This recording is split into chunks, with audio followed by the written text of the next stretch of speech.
Hello friends, welcome to my channel. इस video में हम वर्ग 2 साइंस के कुछ क्वेश्चन डिस्कस करेंगे। पहला क्वेश्चन है, निम्नलिखित में से कौन सा समाप्त होने वाले प्राकृतिक संसाधनों का युगल है? पेट्रोलियम तथा जल। निम्नलिखित में से प्राकृतिक संसाधन नहीं है। प्रौद्योगिकी। वायुमंडल में सर्वाधिक मात्रा में है N2। निम्नलिखित कथनों पर विचार कीजिए। इसका आंसर है ए और सी।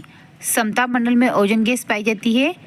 क्षोभ मंडल वायुमंडल का सतही स्तर होता है। निम्न कथनों पर विचार कीजिए। ए, वायुमंडल में 20% नाइट्रोजन, 0.03% ऑक्सीजन, 78% CO2 उपस्थित है। वायुमंडल नीचे से ऊपर आयन मंडल, समताप मंडल, क्षोभ मंडल में बटा होता है। उपरोक्त में से कौन से कथन सही है? तो इसका आंसर है इनमें से कोई नहीं। हरित गृह प्रभाव, जिससे वायुमंडलीय तापमान बढ़ रहा है, का मुख्य कारण है कार्बन डाइऑक्साइड। वायुमंडल में उपस्थित गैसें जो पौधा घर प्रभाव का कारण है, मीथेन, जलवाष्प, कार्बन डाइऑक्साइड। ओजोन परत के अपक्षय का कारण है CFC। निम्न कथनों पर विचार कीजिए। SO2 जीवाश्म ईंधनों के दहन से उत्पन्न होता है। जल के साथ SO2 तथा NO2 का मिश्रण अम्लीय वर्षा कहलाता है। तो इनमें ये दोनों ही सही है। निम्न कथनों पर विचार कीजिए। ए है, पृथ्वी का 1/3 भाग जल से घिरा हुआ है। प्रतिवर्ष 22 मार्च को विश्व जल दिवस मनाया जाता है। उपरोक्त में से कौन सा कथन सही है? तो इसका आंसर है केवल बी। निम्न कथनों पर विचार कीजिए। अधिक मात्रा में फ्लोराइड युक्त जल से फ्लोरोसिस नामक रोग हो जाता है।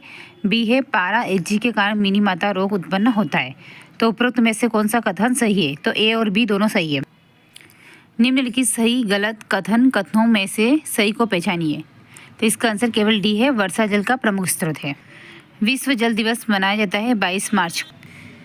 शैवाल प्रस्फुटन संबंधित है जल प्रदूषण से। जल आपूर्ति को किस प्रकार बढ़ाया जा सकता है? बांध का निर्माण करके, नहर का निर्माण करके, खारे पानी से मृदु पानी बनाने वाला संयंत्र स्थापित करके, उपरोक्त सभी। तो आंसर है इसका उपरोक्त सभी। निम्न कथनों पर विचार कीजिए। मुद्रा निर्माण को पीडोजेनेसिस कहते हैं। बलुई मृदा में उगने वाली वनस्पतियाँ लिथोफाइट्स कहलाती है। तो इसका आंसर केवल ए है, मृदा निर्माण को पीडोजेनेसिस कहते हैं।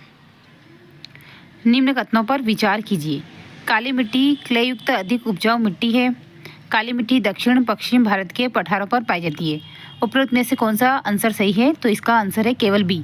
काली मिट्टी दक्षिण पश्चिम भारत के पठारों पर पाई जाती है। एक किसान अपने खेत में कई वर्षों तक लगातार गेहूं की फसल उगाता है, तो उसके खेत में मृदा में क्या होगा? पोषक तत्वों की कमी हो जाएगी। आपने ग्रामीण क्षेत्रों में वृक्षों की लंबी सीधी रेखा देखी होगी। वृक्षों की इस रेखा का लाभ मिलता है मृदा अपर्दन में। पहाड़ी और पर्वतीय क्षेत्र में सीढ़ीदार खेत बनाए जाते हैं।